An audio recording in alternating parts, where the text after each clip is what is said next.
મિત્રો થાઇરોઇડ ગ્રંથિના સ્થાન અને રચના વિશે અભ્યાસ કર્યા પછી હવે આપણે થાઇરોઇડ ગ્રંથિમાંથી સ્ત્રોતા અંતઃસ્ત્રાવો વિશે અભ્યાસ કરીશું। સૌપ્રથમ જોઈએ તો થાઇરોઇડ ગ્રંથિમાંથી ત્રણ અંતઃસ્ત્રાવોનો સ્ત્રાવ થાય છે। તો પહેલું છે થાઇરોક્સિન જેને આપણે T4 તરીકે ઓળખીએ છીએ, બીજું છે થાઇરોનિન કે જેને આપણે T3 તરીકે ઓળખીએ છીએ અને થાઇરોકેલ્સિટોનિન કે જેને આપણે TCT તરીકે ઓળખીએ છીએ। સૌપ્રથમ આપણે એ ભણીશું કે થાઇરોઇડ ગ્રંથિમાંથી સ્ત્રાવતા ત્રણેય અંતઃસ્ત્રાવો જો ભેગા થઈને વધારે પ્રમાણમાં સ્ત્રાવે તો એનાથી શું અસર થાય છે અને ઓછા પ્રમાણમાં તેનો સ્ત્રાવ થાય તો શું અસર થાય છે। ત્યારબાદ આપણે ત્રણેય અંતઃસ્ત્રાવોની અલગ અલગ અસરો વિશે અભ્યાસ કરીશું। સૌપ્રથમ જોઈએ તો થાઇરોઇડ ગ્રંથિમાંથી પૂરતા પ્રમાણમાં અંતઃસ્ત્રાવોનો સ્ત્રાવ થવા માટે આપણા ખોરાકમાં આયોડિન પૂરતા પ્રમાણમાં હોવું જરૂરી છે।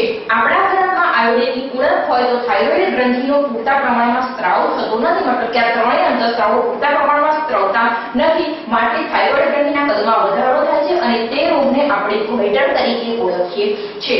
હવે આપણે થાઇરોઇડ ગ્રંથિમાંથી સ્ત્રાવતા અંતઃસ્ત્રાવોના ઓછા અને વધારે પ્રમાણના લીધે શું અસર થાય છે તે ભણીશું।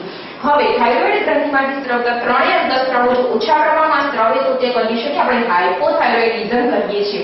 હાઇપોથાઇરોઇડિઝમ મતલબ કે અંતઃસ્ત્રાવોનું ઓછું પ્રમાણ અને બીજું છે હાઇપરથાઇરોઇડિઝમ।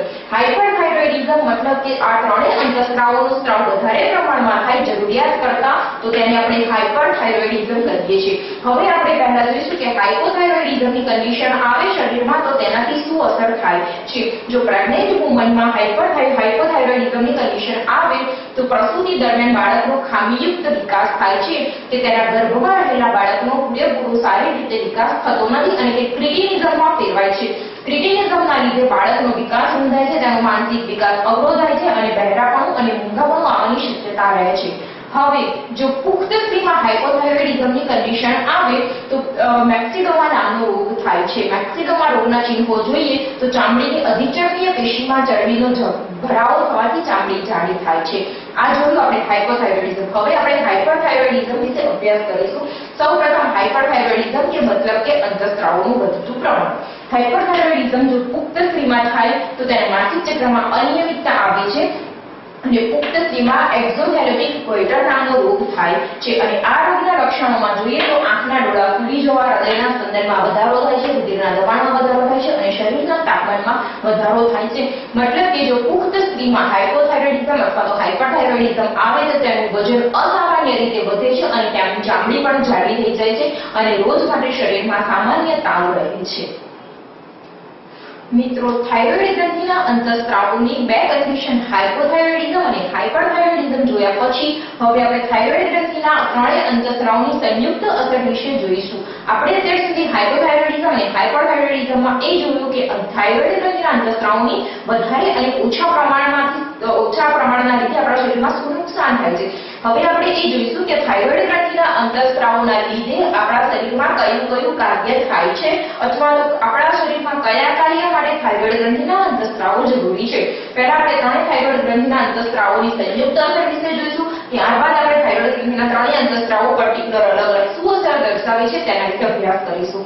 સૌપ્રથમ જોઈએ તો થાઇરોઇડ ગ્રંથિના અંતઃસ્ત્રાવો આપણા શરીરમાં કાર્બોદિત સામાન્ય ચયાપચય કરે છે અને તેના દ્વારા તે ઓક્સિડેશન અને એટીપીના ઉત્પાદનનું નિયંત્રણ કરે છે। આ ઉપરાંત થાઇરોઇડ ગ્રંથિના અંતઃસ્ત્રાવો આપણા શરીરમાં બેઝલ મેટાબોલિક રેટ જાળવી રાખે છે, મતલબ કે ચયાપચયના દરનું નિયંત્રણ કરે છે। ત્યારબાદ રક્ત નિર્માણના પ્રક્રિયાને પણ તે ઉત્તેજે છે, એટલે કે રક્ત નિર્માણની પ્રક્રિયા સુવ્યવસ્થિત રીતે થવા માટે પણ થાઇરોઇડ ગ્રંથિના અંતઃસ્ત્રાવોનો સ્ત્રાવ થવો જરૂરી છે। ત્યારબાદ પાણી અને ઇલેક્ટ્રોલાઇટ્સનું સમતોલન આપણા શરીરમાં થાઇરોઇડ ગ્રંથિના અંતઃસ્ત્રાવો જાળવી રાખે છે। આથી થાઇરોઇડ ગ્રંથિના ત્રણેય અંતઃસ્ત્રાવોની સંયુક્ત અસર હવે આપણે ત્રણેય અંતઃસ્ત્રાવો અલગ અલગ રીતે શું અસરો દર્શાવે છે તેના વિશે અભ્યાસ કરીશું। સૌપ્રથમ જોઈએ તો થાઇરોક્સિન જેને આપણે T4 કહીએ છીએ તેના વધુ પડતા સ્ત્રાવના કારણે એક્ઝોથેલેમિક ગોઈટર થાય છે, જે આપણે આગળ જોયું હાઇપરથાઇરોઇડિઝમની કન્ડિશનમાં। હવે ટ્રાઇઆયોડોથાઇરોનિન છે તે કોઈ પર્ટિક્યુલર અલગ અસર દર્શાવતું નથી। હવે આપણે થાઇરોકેલ્સિટોનિનની અસર વિશે અભ્યાસ કરીશું। થાઇરોકેલ્સિટોનિન એ અસ્થિપ્રેરક કોષોની પ્રવૃત્તિને ઉત્તેજે છે અને તે રુધિરમાં કેલ્શિયમનું પ્રમાણ જાળવી રાખે છે, એટલે કે આપણા રુધિરમાં કેલ્શિયમનું પ્રમાણ પ્રોપર રીતે જાળવી રાખવા માટે થાઇરોકેલ્સિટોનિનનો પૂરતા પ્રમાણમાં સ્ત્રાવ થવો જરૂરી છે।